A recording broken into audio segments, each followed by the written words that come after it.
ఒకవైపు రాజధాని నిర్మాణం కొనసాగుతున్న నేపథ్యంలో అంతర్జాతీయ ప్రమాణాలతో అమరావతి స్పోర్ట్స్ సిటీ ఏర్పాటుకు కూడా ప్రణాళికలు సిద్ధం చేయాలని ముఖ్యమంత్రి చంద్రబాబు అధికారులను ఆదేశించారు. 2027లో జరిగే జాతీయ క్రీడలతో పాటు ఖేలో ఇండియా అంతర్జాతీయ క్రీడా పోటీలు అమరావతిలో నిర్వహించేందుకు కార్యాచరణ రూపొందించాలని, గ్రామస్థాయి నుంచి క్రీడలను ప్రోత్సహించేందుకు తగిన సదుపాయాలు కల్పించాలని చంద్రబాబు సూచించారు. క్రీడలు, యువజన సర్వీసులపై సచివాలయంలో సీఎం సమీక్షలో భాగంగా రాష్ట్రంలో క్రీడారంగం అభివృద్ధికి, స్పోర్ట్స్ సిటీ నిర్మాణానికి గల అవకాశాలపై చర్చ జరిగింది.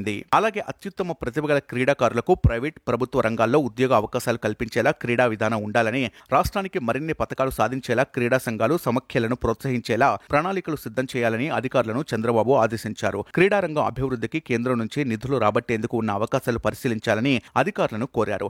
అలాగే క్రీడారంగ అభివృద్ధికి మిగతా రాష్ట్రాల్లో అమలు చేస్తున్న ఉత్తమ విధానాలను పరిశీలించి రాష్ట్రానికి వర్తింపజేయాలని, క్రీడాకారులను ప్రోత్సహించేలా స్పాన్సర్లను సిద్ధం చేయాలన్నారు. విద్యా సంస్థల్లో, ప్రభుత్వ కార్యాలయాల్లోనూ క్రీడలకు అధిక ప్రాధాన్యం ఇచ్చే విధంగా రోజు సాయంత్రం విధులు ముగిశాక విద్యార్థులు, ఉద్యోగులు క్రీడలపై కొంత సమయం కేటాయించాలని, ఇందుకోసం తగిన సదుపాయాలు కల్పించి రాష్ట్ర సచివాలయం నుంచే ఈ కార్యక్రమానికి శ్రీకారం చుడతామన్నారు. వాటితో పాటు వాకింగ్, సైక్లింగ్ ట్రాక్లు ఏర్పాటు చేయాలని సీఎం చంద్రబాబు సూచించారు. ఇప్పటికే తెలంగాణ ప్రభుత్వం స్కిల్ యూనివర్సిటీ, స్పోర్ట్స్ సిటీ నిర్మాణానికి తగిన ఏర్పాట్లు చేస్తున్న నేపథ్యంలో అమరావతిలోని స్పోర్ట్స్ సిటీ నిర్మాణంపై నిర్ణయం తీసుకోవడం పట్ల పలు క్రీడా సంఘాలు, క్రీడా కోచ్లు హర్షం వ్యక్తం చేశారు.